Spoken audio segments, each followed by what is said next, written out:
تو جوان بیٹے کی موت دیکھنا یہ وہی جانتا ہے جس پہ گزری ہو، وہی جانتا ہے جس پہ گزری ہو۔ میرے مقدر میں تھا، میں نے ہمیشہ دعا مانگی، یا اللہ مجھے اولاد کا صدمہ نہ دکھانا، یہ ہمیں اٹھا کے لے جائیں، ہم انہیں نہ اٹھائیں۔ لیکن اللہ کی تقدیر وہ غالب ہے اور ہمیں اس پر راضی ہونے کا حکم ہے۔ میرے نبی کی دعا ہے، اللہم انی اسألک الرضا بعد القضاء، یا اللہ تو اپنی تقدیر پر مجھے راضی کر دے۔ تو بالکل ہم راضی ہیں، میرے سارے خاندان والے راضی ہیں، لیکن جو ایک زخم لگا ہے وہ بہت گہرا ہے، وہ اتنی جلدی بھرے گا نہیں۔ یہ میرا بیٹا سب سے قابل اور لائق بیٹا، تینوں بیٹوں سب سے لائق بیٹا، سب سے نیک بیٹا تھا، اور اس نے غریبوں کے ساتھ کیا سلوک کرنا ہے اس نے ہمیں سکھایا۔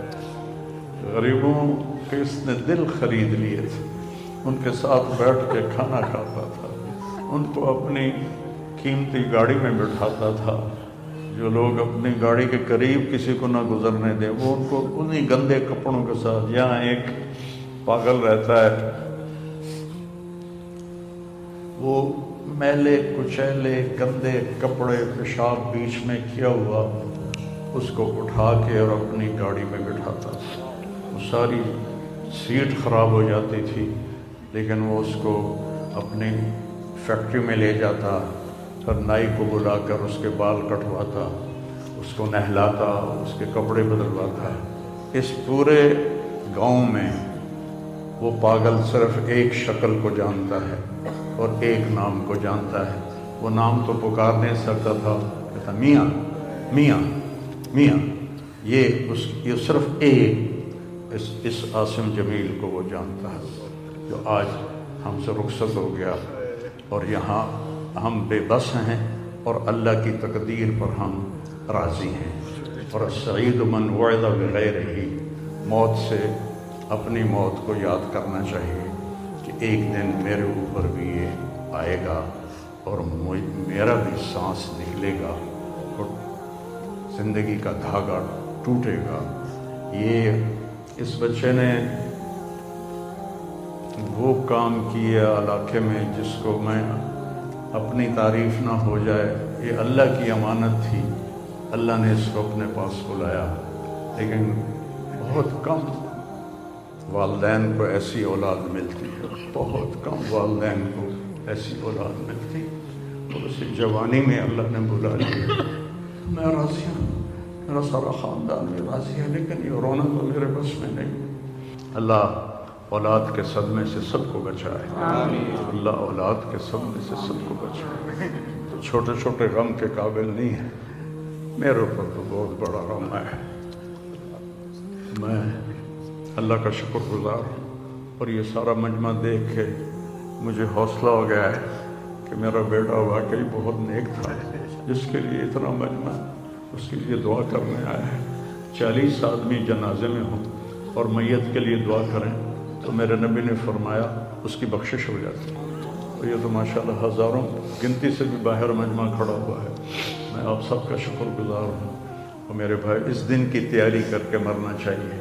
اگر اللہ راضی ہے تو اللہ کی قسم موت سے خوبصورت کوئی پیغام نہیں، موت سے خوبصورت کوئی پیغام نہیں، اور اگر اللہ ناراض ہے تو موت سے خوفناک کوئی پیغام نہیں ہے۔ اور یہ میرا بچہ یہ اللہ کی محبت میں ایسے تڑپتا تھا جیسے کسی کو کوئی زخم ہو جائے اور وہ تڑپتا ہے۔ اور ہم اللہ کو جانتے ہیں، مانتے ہیں، ہمارے احساس میں اللہ کا تعلق شامل نہیں، ہم عقلی طور پر مانتے ہیں۔ میری 52 سال زندگی اللہ کے راستے میں نیک لوگ، اولیاء کرام، علماء کرام کے ساتھ گزری۔ میں باپ ہونے کی وجہ سے نہیں کہہ رہا، میں آپ کو یقین سے کہہ رہا ہوں، جیسی تڑپ اس بچے میں اللہ کی محبت کی تھی میں نے کبھی نہیں دیکھی۔ یہ 2 گھنٹے مجھ سے بات کرتا تھا اور میں ایسے بیٹھ کے سنتا رہتا تھا۔ بولنے والا کب سنتا ہے کسی کی بات، لیکن یہ ان پڑھ، بالکل ڈسلیکسیا کا مریض تھا، حروف کی پہچان نہیں تھی، تو اس لیے نہ یہ پڑھا، نہ دین کا کچھ پڑھا، نہ دنیا کا کچھ پڑھا، لیکن اللہ نے اس کو عقل، فہم اور اپنی محبت ایسی دی تھی کہ ہمیں محسوس ہوتا تھا کہ اس کے اندر اس محبت کی آگ ہے۔ اور اپنی ماں سے کہتا، ماں دعا کرنا میں مر جاؤں، میں اللہ سے ملنا چاہتا ہوں، میں اس گندی دنیا سے تنگ آ گیا ہوں۔ 30 سال کی عمر میں اس نے یہ کہنا شروع، میں جانا چاہتا ہوں، اگر اللہ مجھے کہے کہ تمہیں رہنا ہے یا جانا ہے، 1 سیکنڈ میں کہوں گا مجھے تیرے پاس آنا ہے، مجھے تیری ملاقات کا شوق ہے۔ اور مجھ سے پوچھتا، بابا آگے اللہ ملے گا مجھے؟ میں نے اس سے بڑی باتیں کرنی ہیں، مجھ سے ملے گا؟ میں نے کہا انشاءاللہ آج تم ملو گے اپنے اللہ سے، ضرور ملو گے، تیری تڑپ، تیری تمنا رہتی تھی میں اللہ سے ملوں۔ میں نے اپنی زندگی میں صرف ایک آدمی دیکھا ہے، یہ بچہ جس کے احساسات میں اللہ کی محبت تھی۔ احساسات جیسے ہمارے درد ہمارے احساس میں جب شامل ہوتا ہے پھر ہم ہائے ہائے کرتے ہیں، اور جب تک شامل نہیں ہوتا تو ہم چلتے رہتے ہیں۔ اس بچے کو اللہ نے اپنی قدرت سے یہ تعلق اور محبت عطا فرمائی تھی، اور بس میں اور کیا تعریف کروں، میرا تو سینہ ویسے ہی زخمی ہے۔ یہ بہت عالیشان بچہ اللہ نے مجھے دیا تھا، میں اللہ کی تقدیر پہ راضی، اس نے اسی کا تھا، اس نے لے لیا۔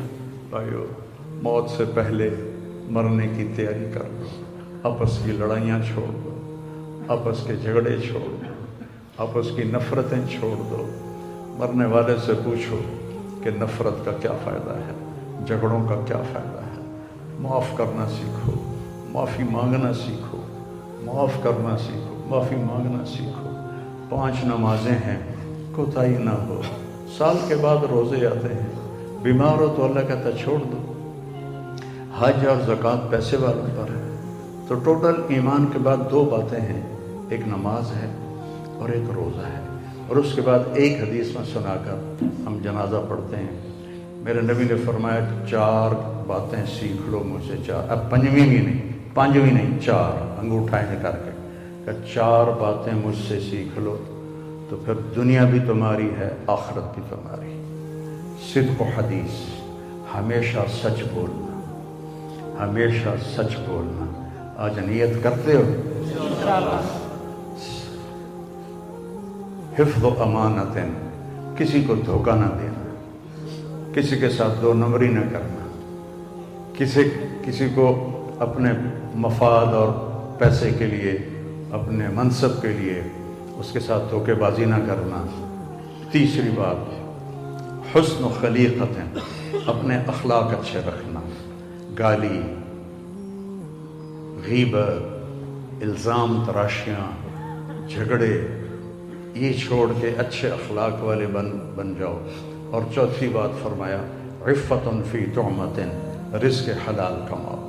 اب سارے مجمع سے میری اپیل ہے، آج کے بعد نماز پکی کرنی ہے اور سچ بولنا ہے اور کسی کو دھوکہ نہیں دینا اور اپنے اخلاق اچھے کرنے ہیں، کسی کو گالی نہیں دینی، کسی کو بے عزت نہیں کرنا، اور رزق حلال کمانا ہے۔ تو انشاءاللہ میرے نبی کا وعدہ ہے، دنیا بھی تمہاری ہے، آخرت بھی تمہاری ہے۔ آؤ ہم اپنے بیٹے کو رخصت کریں، کبیر میں رخصت کریں۔